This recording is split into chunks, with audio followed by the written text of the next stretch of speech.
I always like to start with something interesting, and this is something that I never ever thought of doing, but because of the internet, supposedly it's a thing, and it's such a big thing that the FDA has issued a warning about this brand new social media challenge. Okay, you're not going to believe this.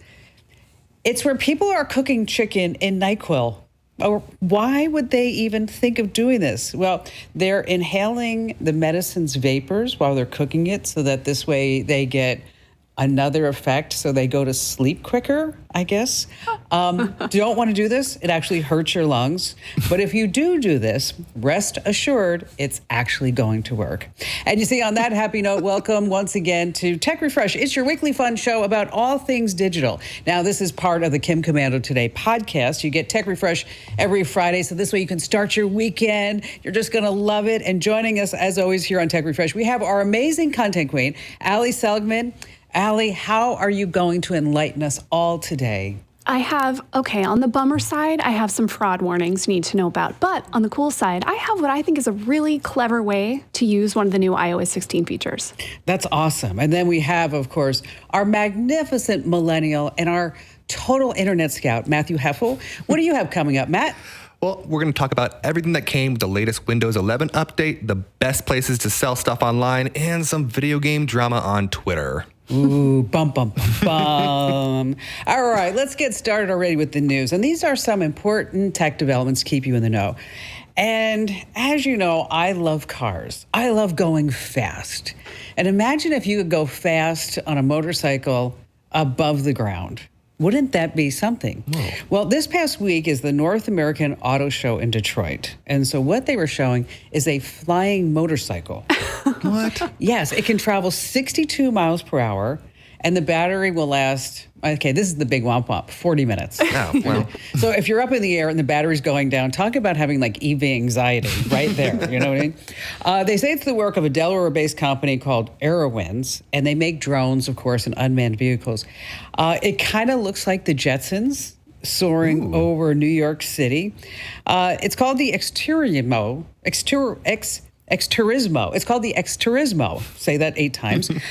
Currently costs, are you ready?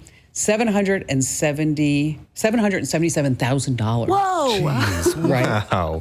They say they plan to make an all-electric cheaper model in 2025 for $50,000. Now, that's a big spread, isn't Yeah. it? I mean, Really big. Between $800,000 and $50,000. Now, it's currently on sale in Japan. And they are buying it and they are loving it because in Japan it doesn't classify as an aircraft. So you don't need a pilot's license in order to get it. So let's see. It has 2 large central rotors, a 228 horsepower gas-powered Kawasaki motorcycle engine. It has 4 smaller electric rotors. They say when resting on the ground, it rests on 2 landing skids. And it looks like a conventional helicopter, which I don't know how they fly. I've never understood how helicopters fly. I started thinking about this. It weighs 660 pounds. Wow. It's 12 feet long. People can't even drive on land safely, okay? Yeah. And we're going to put those same people into flying versions of it. Here in the United States, the good news is that it's probably going to need a pilot's license. But it reminds me of this old joke. What did the instructor at the School for Kamikaze Pilots say to his students? What did he say to his students? Any ideas? Anybody? Okay.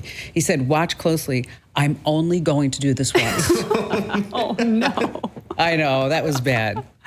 All right, Matt. So Windows 11, yes or no? Well, after some controversy on whether or not they were actually going to come out with an update this year in the first place, they did eventually come out with their big Windows 11 2022 update, and it has some pretty cool features. Now, it doesn't have all the crazy things that some people thought they would have, but it does have some pretty cool things. And it comes at a time when Windows 11 is finally starting to get that uptick in users. So at the end of last year, at the end of 2021, only 9% of Windows users were upgraded to Windows 11. Now, at this time, it's at 25% of Windows users. So we've gone up quite a bit, so more and more people are using it. So if you're still waiting, you might want to take a chance if any of these features sound like they're important to you or you really want to try them out. This might be the time, or you can wait. Totally up to you. Here's some cool features that I saw that are really cool and I want to try out.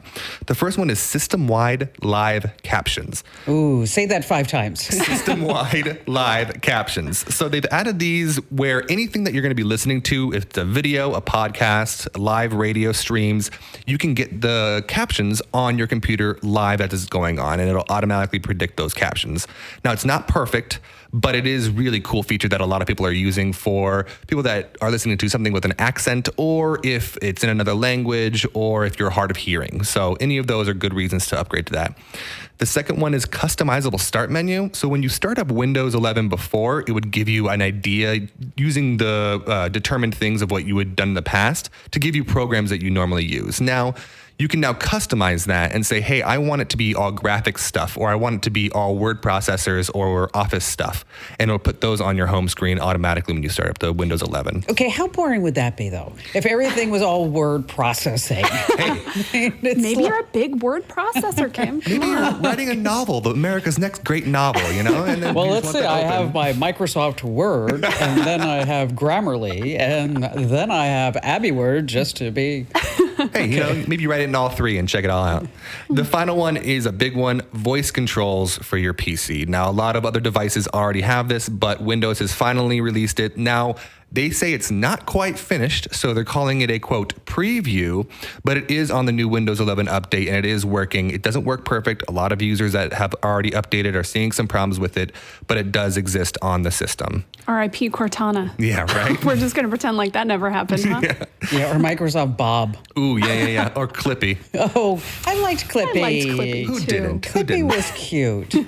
So you said 25% of all people, that's not a high percentage. I mean, if you release a product and only 25% of your customers go get it. Right. That's not a big number. I think seems like. one of the reasons that happened is due to the pandemic and everybody working from home, a lot of people that weren't really big PC users got really into using their PC, and now they're just set on Windows 10 and they're too scared to jump into Windows 11 and change their whole thing up. Well, and it's going to be supported until 2025, so Right. there's not really any big impetus to switch. Yeah. Yeah. And so many computers can't update to it. Mine can't. Oh, yeah. So this is like one of the most aggressive specs Yes. requirement needs. So yeah, I haven't done it. And it always worried me or concerned me, like Microsoft, maybe they couldn't count because we went from Windows 8 to Windows 10, right? Yeah. There was no Windows 9. And when you think about it, they started out with Windows DOS and there was no Windows Uno. I mean, I know, DOS. So it's like, Komando, it's not DOS, it's DOS, it's not DOS. What are you thinking? Allie, you have Womp Womp news. I do. I always have the bummer news, don't I? Yeah, how come? Well, because I have to warn our lovely listeners against some of this stuff. So the FBI's 2021 Elder Fraud Report is out. It is a bummer, as we can all predict. Okay, elder fraud refers to anyone who gets taken for money over the age of 60. They also include stats for people 50 to 59. Doesn't sound elderly. Okay, FBI. All right, 2021. I'm going to give a lot of numbers before we get to what's actually happening. So 92,000 victims. And remember, this is all self-reported stuff. So people that took the time to say, I got scammed in some way. These people scammed for $1.7 billion. Wow. Jeez. I know these numbers are kind of hard to wrap your head around, but compared to 2020, the losses were up 74%. So Wow. It's bad out there. For a lot of reasons, people using more technology than ever, scammers getting better than ever.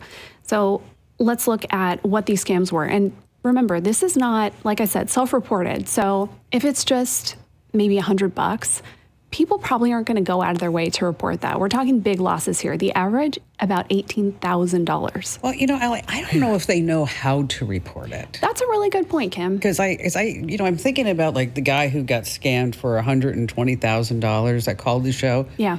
And he gave them gift cards. Yeah. Okay.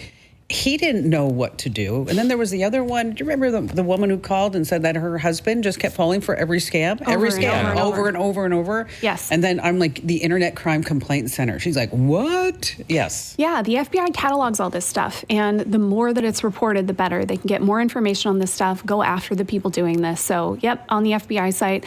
You know what? I'm going to make sure that over on Komando.com, we post something soon about just a reminder how to report those scams. And we usually do put that in all of our scam stories as just a reminder.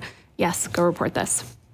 Okay, so let's look at the biggest categories in 2021. Number one is a classic, tech support scams. These take many forms. The most common, somebody calls you and says, there's a problem with your account and I can help you if you give me access to your computer or to your phone or to your accounts or whatever it is. Another really common one starts with a computer pop-up. You get something that says, your system has been infected. Yeah. Well, it probably hasn't, but it is going to be after you call the number and talk to these people. My rule of thumb here, tech support is never going to reach out to you if you have a problem. You have to reach out. That's the only way that reputable companies work. You reach out to them. Okay, next up on the biggest crimes, non-delivery and non-payment. Usually this is like you order something online and it never shows up, so you just wasted money. Or it comes and it's not the awesome thing that you saw online. It's something really crappy. Right. Maybe it's small. Maybe it's just not made well. Maybe it's just not what you ordered in the first place. Those are big. How do you spot these? Well, I do not want to be the person who tells you just to order everything on Amazon, but they do have a really good return policy. If you are going to order things from a retailer you don't recognize, I would say don't do it through ads, because this is a really common way that these shoddy projects are, how they get people to buy them, right? You see ads on social media, you click it, you buy the thing, it's only $20. Be careful. Yeah. Yeah. All right. And then the last one, biggest on the list, identity theft.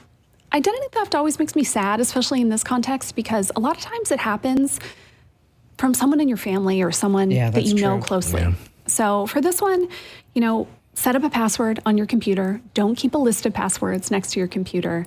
And check your credit report often. This is something you can do for free. You don't have to pay for it. If you go to Komando.com and Google free credit report, we will show you all the steps to do it. But keep an eye on that, especially if you're past the point in life where you're trying to get loans or buy a house or things where you're seeing your credit regularly. That's why older people are so targeted for this, because you're just not going to notice. So check that credit report. And then if you have family members that are susceptible to this, speak up. Okay? Yes. Tell them to be careful. Maybe share this podcast with them. There you go. And, speaking of tech support, we are super excited to tell everybody that we have a brand new service, a tech support service. It's called GetKimsHelp.com. And at GetKimsHelp.com, it's where you can actually connect to somebody who we trust. We've vetted them. And they can fix most computer problems in 15 minutes or less. And they cover everything. So whether it's Wi-Fi, your smart speakers, your PC, your Mac, you're wondering how to set something up, you can't get into your Google account, can't get into your Facebook account, whatever it is, head over to GetKimsHelp.com. Once again, that's GetKimsHelp.com. And it's high-tech troubleshooting. They use virtual house calls. They're not going to get on your computer and put anything bad. The worst thing you can do is Google a tech support service number, but you can trust us. Head over to GetKimsHelp.com whenever you need any help. That's GetKimsHelp.com. All right, coming up, we have a trivia question at the end that, I'm on trivia this week, and it's a fascinating story about Facebook and Snapchat. And we're also going to tell you how you can never miss an appointment again. We have our What the Heck headline of the week, and then who's on joke this week? I am. Scale 1 to 10, Matt. I'm going to give it a 7.5. I think it's solid. Ooh, a 7.5 joke at the end you don't want to miss. So stay right where you are. Hey, welcome back to Tech Refresh. It's your weekly fun show, like I like to say, about all things digital. And if you haven't already claimed your free Windows or Mac guide, what the heck? What are you waiting for? Knowledge is power. Go claim it. It's absolutely free. Head over to Komando.com/free guides. Once again, that's Komando.com/free guides. All right, so this is part of the podcast where we pass along some great tips. And if you've ever missed an appointment or a video meeting, I want you to raise your hand right now.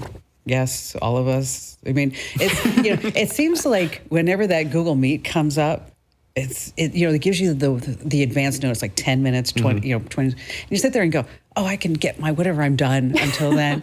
And then invariably, Allie, you'll text me and say, hi. Will you be joining us? Will you be joining us? 10 minutes is just enough time to forget. Yes, exactly.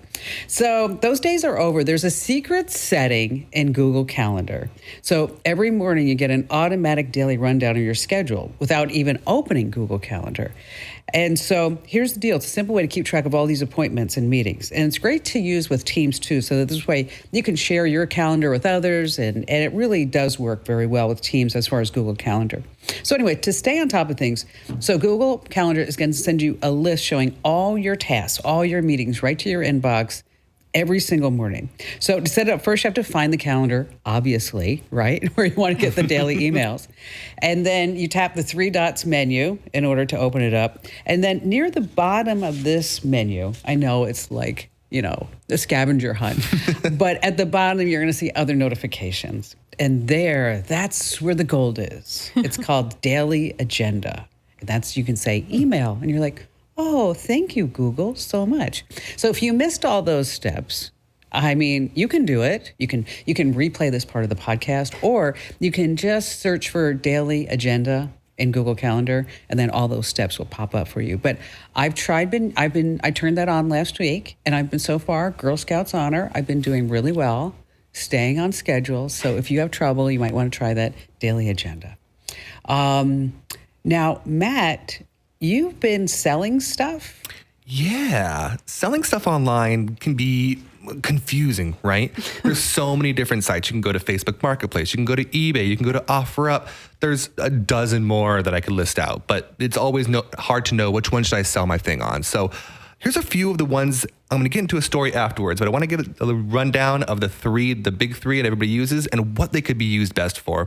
So Facebook Marketplace is best for those local selling, doing that stuff where you're just trying to get something out of your house. You have an old cabinet. You don't really need it anymore. You're not trying to get a whole bunch of money for it, but you want to get something, just get it out of the house. Facebook Marketplace is perfect. There's a ton of people on Facebook looking for something. You'll get it sold pretty quickly. OfferUp is a really similar thing. It's a local thing, a lot of local people selling local things, but there's a lot less people on it. So you're going to get those more discerning people looking for exactly, and they'll pay a little bit more for that specific object or that item. So OfferUp is a little bit better, a little bit higher price. And finally, eBay. It's all around the world. You can sell it anywhere, and you can, if you don't want to sell it right away, put it on eBay and you're probably going to get the highest price, but it might take a long time to get it sold. Now, that being said, a few weeks ago on Komando.com, we had an article about old electronics that could sell for a lot of money. And that weekend after that article came out, I went through my entire collection of video game stuff. And I was like, I know I have to have this stuff in here.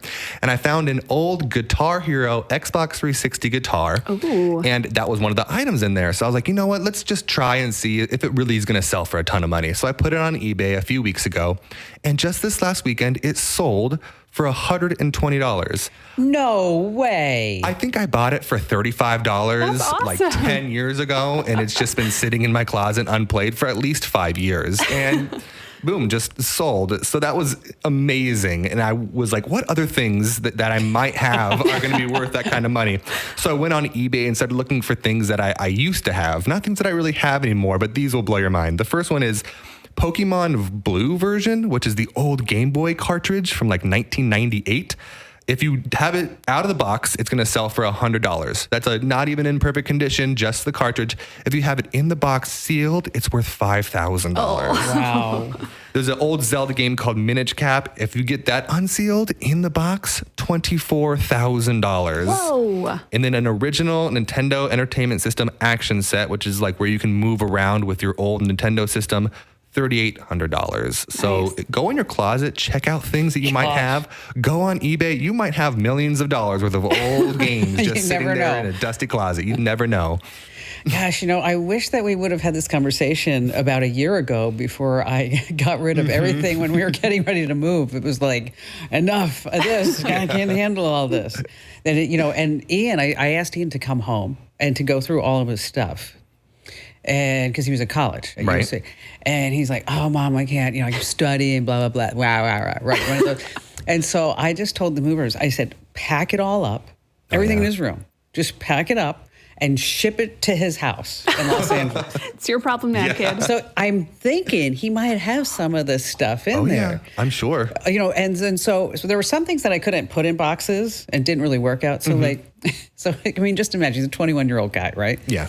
And when you walk into his garage, there's his old toy chest from when he was 2 years old. It's still in there. That's adorable. But I'm going to tell him. I'm going to say, listen, you need to go through that stuff. Might be motivation. Yes, I think it would be. Yeah. Everybody had a Guitar Hero guitar back in 2005, so I feel like he has to have one somewhere. He had one, I'm sure. All right, so Allie, this is a really interesting tip because we chatted about this before we started doing this podcast. Tell us all about it, Lockdown. Yeah, iOS 16, so there are all these new security features, some of really important stuff that, should have existed for a long time, and I'm really glad it's here now. A lot of stuff that's good protection for people that are maybe in abusive relationships or, having just in a situation where they might not be safe and someone else might be looking at their technology. One of these features is called Lockdown Mode, and this one is actually, Apple says this is for people that are the most targeted for hackers, like going to be specifically targeted. So people like journalists, activists, politicians. And so that's what they really recommend this lockdown mode for, which we'll get into what it is in a second. But I was thinking, you know what? There's a different use for this because we hear from people all the time who say, I have someone in my life that has gotten scammed a lot, that has gotten hacked, that just doesn't quite know their way around their technology good enough to protect themselves. And so I think this could actually be a really good thing. So lockdown mode, what is it? This works for iPhone and iPad, by the way. It blocks any FaceTime call unless it's a number you've already talked to. So you can't get calls from random people. It blocks a lot of attachments and messages. You can still get images and links, which that's kind of all most of us care about. But it'll block any other kind of attachments that could be malicious. It turns off some of the tracking and some of the other features in Safari. You can still use the web browser, but you might not have all the capabilities. It removes things like shared photo albums. Again, these invitations to shared things, sometimes those are malicious. That's a way that malware is spread. And then when the phone is locked, if you plug a cable into it, you can't do anything. You can't actually transfer data on or off, which is really important if someone has physical access to your phone. And then it blocks some of the things like beta versions so that nothing shady can be installed. Right. All right. Yes. Like I said, most of us are not politicians or activists or, journalists who are going to be targeted by this kind of stuff. But I really think, looking through the list, yeah, it does block some features, but I don't hear that stuff and think your phone's going to be unusable. Your iPad's going to be unusable. That's true. It's just going to be safer. So try it out if you have somebody like that in your life that, you've heard from them, oh, it happened again, or, oh, I got into trouble, oh, this happened, or you just know that it's happened to them. Yeah. It's pretty easy to turn on and off. You can try it. If they don't like it, you can just turn it off again. It's go to the settings, privacy settings, lockdown mode. That's it. So again, go to the settings, privacy, turn on lockdown mode. Try it out. See what you think. And then we're going to be talking about that on the big show. Yeah. On the weekend show. And then we're going to have a full write-up about it, probably in a couple of days over on the website too. So if you need some more information about it, just know you can always depend upon us for that. All right. If you like these quick tips, make sure that you get our Daily Tech Update podcast. It's growing like wildfire. Every single day you get one news story and you get one great tip. One news story and one great tip every single day. Each one's only 60 seconds. And you're totally up to date. So wherever you get your podcast, Apple, Google, Spotify, Pandora, Amazon, no matter where you get it, just search for Komando with a K, of course.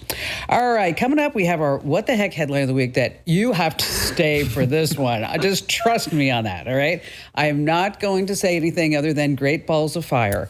And we have a huge video game leak. We have our trivia and the joke at the end you don't want to miss, so stay right where you are.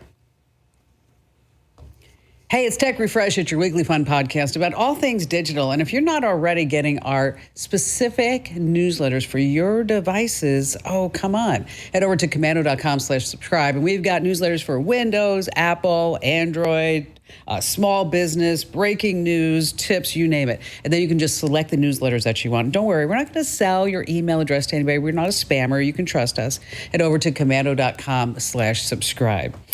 So our What the Heck headline of the week is just that And Allie seems to be the favorite as far as finding these every week for some reason. And it's that thing that you look at the headline and you say,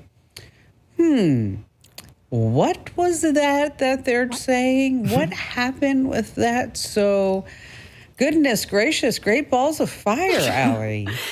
Before we get too far in this one, I want to say if you're listening and you have little kids around who can hear, or kids of any age, frankly, pause the podcast. We're not going to be too explicit, but this is a very adult topic, and we're going to be alluding to some adult things. Okay, now you've paused. Goodbye, Okay. kids. Okay, and that's a little surprising, these adult things, given that this is a story about chess. So here's the headline. How a top U.S. chess player became the victim of a bizarre rumor that he used a sex toy to beat a world champion. So you're seeing, so I mean, visualize two guys playing chess. And how does that toy come into the picture? For the record, I chose a very PG version of this headline. Okay, the guy in question, let's get into it. He's 19. His name is Hans Niemann. And earlier this month, he beat the Norwegian world champion. His name is Magnus. And Magnus had won 53 games in a row. By all accounts, Hans should not have won. This was Right. like a shocking upset. Nobody understood how Shocking. it happened. I'm sorry, Allie. Oh, I'm glad it was you. And then the rumor started. How did he do this? Maybe he had a little bit of help. So Magnus, the guy he beat, he actually dropped out of the tournament. He said, I'm not going to talk about this. There's nothing I can say. And then Hans admitted, okay, remember, he's only 19. When I was 12, and then again when I was 16, I did cheat. But I've reformed. I'm not cheating now. And if you think I'm cheating, I will strip down naked to prove that I'm not. Why would he need to be naked? Well, then a very detailed graphic theory popped up online, started on Reddit, of course, that Hans was using a sex toy to cheat. This particular kind, you can put them in multiple places. A place where you might sit normally. Yes. And this type of toy also vibrates, moves. Thank God for technology. Thank God. Thank God. So the theory basically was that he was using these vibrations, I guess like Morse code, to say what his next move should be. The internet went a little crazy, as you can imagine. Even Elon Musk tweeted about this because he loves butt humor. Of course he does. He's 12. Yeah. Okay, he's just 12. Yeah. So all this had been happening, and then they had a rematch, these two. And this is where the drama really started. It was all happening virtually. It was during a live stream.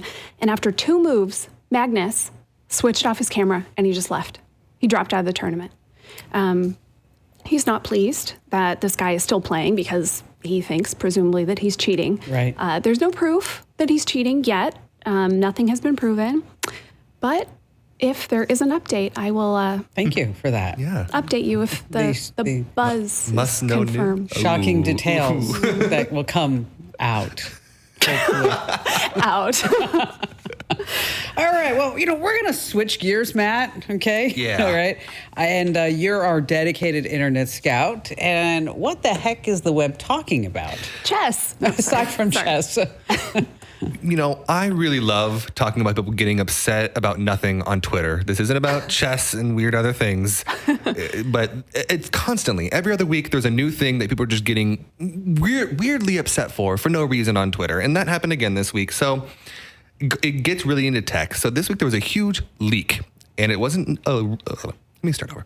So this week there was a huge hack, and it was towards a video game company called Rockstar. Now, you might have heard of Rockstar. They've developed one of the most popular games of all time, which is, of course, Grand Theft Auto.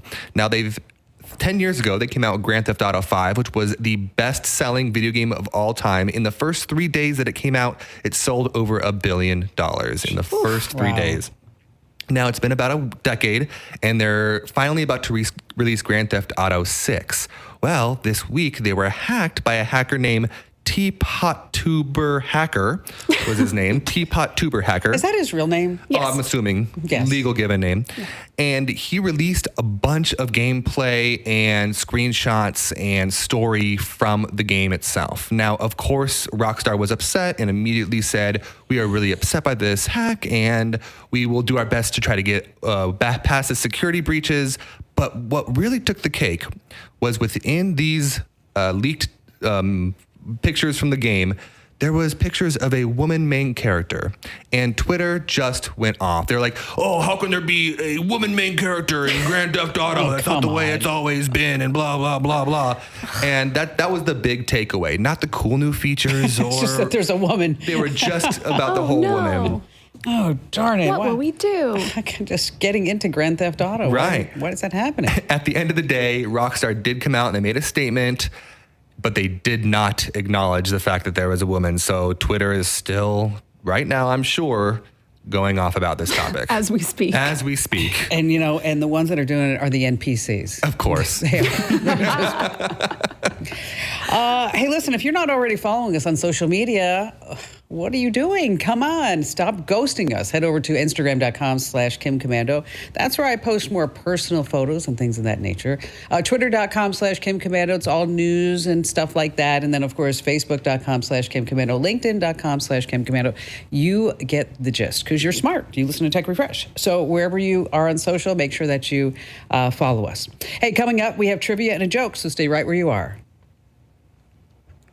Hey, it's Tech Refresh. It's your weekly fun podcast about all things digital. If you're not already getting our ebooks, you haven't tapped into those, well, that's more knowledge is power, and you want those. So on Amazon, just search for Komando with a K. We got books about crypto and how to make money online, how to get started with your own business, and what's going on with drones. And so we got all kinds of topics.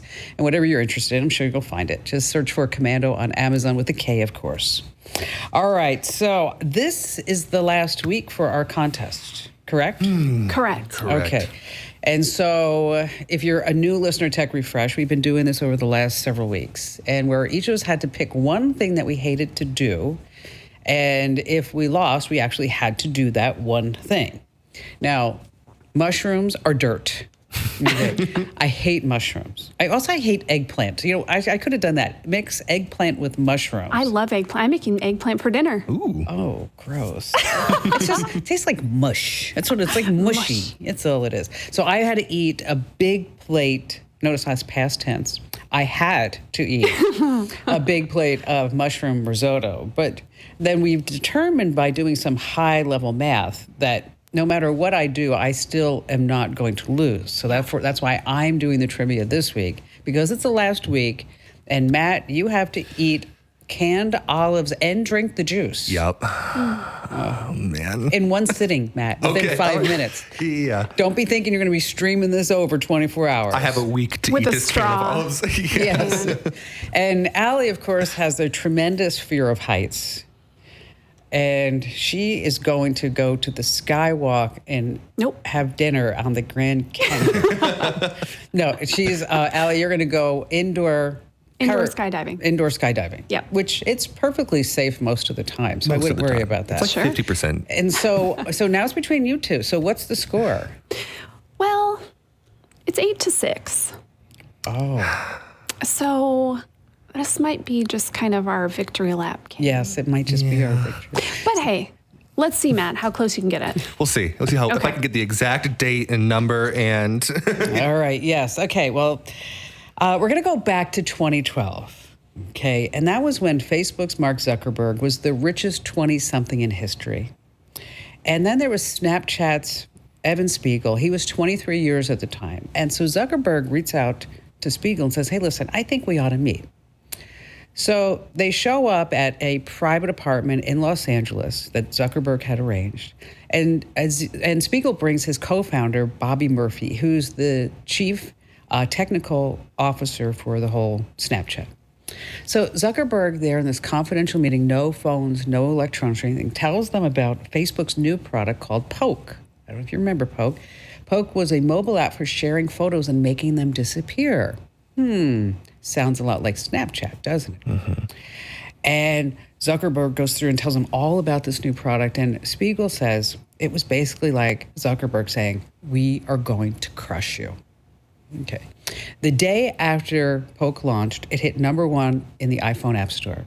But within 3 days, on December 25th, Snapchat pulled ahead, boosted by the publicity that Zuckerberg was going to crush them. And Facebook app disappears out of the top 30. And Spiegel says to the press, it was like Merry Christmas Snapchat. Zuckerberg is pissed off. And he calls up Spiegel and says, this is not fair. This is not right. I'm going to crush you, but maybe I should just buy you. And he offers them $3 billion in cash. Okay. It was a 2-year-old app that had no revenue and no timetable for revenue. And Zuckerberg offered them $3 billion. Imagine that. Man. Okay. So what happened next? A, Spiegel and Murphy gave each of their 6 employees a book, The Art of War, with a conversation. B, got into a fist fight because Spiegel didn't want the money, but Murphy did. And no one knows who actually won the fist fight. Murphy was upset, and he made Spiegel snaps to other women show up on his girlfriend's feed. Okay. Or D, the 2 sent Mark Zuckerberg a dozen black roses with a no thank you note. So they were offered. So it's a 2-year-old app, no revenue, 6 employees. Did they give a book to all the employees? Did they get into a fist fight? Did Murphy, remember he's the chief technical officer, go in and then change things around so Spiegel snaps went to his girlfriend? Or was it D, the 2 sent Zuckerberg a dozen black roses and a no thank you note? Matt, you want to go first? Or me? Sure. Okay. I am pretty sure that they did not take the first offer because I'm pretty sure that they might have gone public before they were sold to Facebook eventually. So I'm going to have to go with D. I'm going to go with the black roses. Okay, he's going with the black roses. Okay, I like to think they weren't fighting. I think they agreed, so I'm going to rule out B and C. So either A or D. I'm going to go with Matt. I'm going to say they went the classy route, and I'm going to say they sent roses and a no thank you. Final answer? Final answer. Final answer. Okay. It was A. Oh, man. This is from Forbes. Chapter 6, they explained to their 6 employees in The Art of War addresses the need to attack an enemy where and when he displays weakness. So they sensed an opening, and they insisted, rather than saying they were going to go out and get some more money. So they raised $50 million in December, and then they had a valuation of $2 billion. And Spiegel was like, I don't know how it happened, but Snapchat's net worth as of September 19th, 2022 is almost $20 billion. Oh, man. Isn't that something? Good thing they didn't jump on that free. I thought that was interesting. Could you imagine you've been offered $3 billion cash, 2 years into it. Spiegel's 23, by the way, living in his father's basement, honest to gosh, when all this is going on. And you have the chutzpah to turn it down. I bet they thought he offered that money so quickly that he knows. He knows this is going to be something. Yeah, but they were confident. They only had 6 employees. Yeah. That was nuts, though. Me, I would have taken the money. Just saying right now. Take the money and run. All right. So Matt, you lost, and so we're gonna have to figure out how we have to have this on video. Oh, For sure. course. Yeah. Yeah. We'll have to figure out how that. Maybe we'll do that the next time we all get in studio. We'll get you a nice can of black olives from the dollar store. Would you like it chilled, warmed, room temp? As long as I have a bucket next to me, I don't care what it is. If you're gonna barf, you have to leave. Yeah, there you go. All right. So Matt, you're with the joke here at the end. 7.5. Yes. Lay it on us. I think so. Dave was bragging to his boss one day, and he says, I know everyone there is to know. Just name someone, anyone, and I know them. And his boss says, okay, I don't believe you. What about Tom Hanks? He goes, I'll prove it. They get in a plane, they go to Hollywood, they show up at Tom Hanks' house, knock on the door, he opens the door and goes, Dave, it's so good to see you. Come on in, get a beer. So he has a beer with Tom Hanks and they leave, and he's still a little bit skeptical. He's like, well, okay, what about the president? He's like, oh, Joey boy? We'll go way back. So they fly to Washington, D.C., and they are standing outside of the White House, and there goes the president walking in front of them. He goes, oh, Dave, hey, haven't seen you in a long time. Come in, grab a beer. So they go in and have a beer with the president, and then they leave, and he goes, well, I'm still skeptical. What about the Pope? And he goes, oh, yeah, me and all the Pope. Oh, yeah, go back way a long time. So they fly to Rome, and they're standing in St. Peter's Basilica, and he goes in the big crowd, and Dave says, oh, he's never going to see me in this huge crowd, but I know the guards. Give me 30 minutes, and I'll come out on the balcony with the Pope. So he goes inside, goes past the guards, and luckily enough, 30 minutes later, there comes Dave walking out onto the thing with the Pope. Sorry, that's... Where should I start from? So they're standing in St. Peter's Basilica, and he goes, there's too many people here. He's never going to see me. I know the guards. Let me go upstairs, and I'll come out onto the balcony with the Pope. So he goes inside, and luckily enough, 30 minutes later, he comes out on the balcony with the Pope. So he goes back down, and he finds his boss laying on the ground with paramedics surrounding him. And he goes up to him and goes, what happened? What happened? He goes, I had a heart attack. It was just the last straw. You walked out on the balcony, and some guy pointed up at the balcony and goes, who's that guy with Dave? That's good. I think that's a solid 7.5. Yeah, that's a good That's joke. a I like good that. solid 7.5. All right, so before we leave you all, we'd like to give you just a few to-dos because we pass along so much information here on Tech Refresh. Allie, you go first. If you have someone older in your life who's not very tech savvy, I think you should have the talk. Elder fraud, getting scammed, these things are not going away. They're only getting worse. It's getting even easier to fool people. So really, it's, you can do it in a way that's loving and kind, not, hey, I know you can't keep it together, but print out an article from Komando.com. Have them listen to this podcast. It really is worth protecting the people in your life because this is serious and you can lose a lot of money. And how about you, Matt? If you have a drawer or an attic that might have some old stuff from your kids from 20 years ago, go check it and check out eBay. You could have a lot of money sitting in a dusty old closet. And mine is check that daily agenda out if you're using Google Calendar, because this way every morning you get a whole list of what you need to do that day. And also, one more tip, don't cheat at chess. I think that's a bad thing. Hey, yes, exactly. Hey, listen, thanks for joining us. We always love to hear from you. Our email address is podcasts@komando.com. Once again, that's podcast with an S @komando.com. We'll see you here again next week.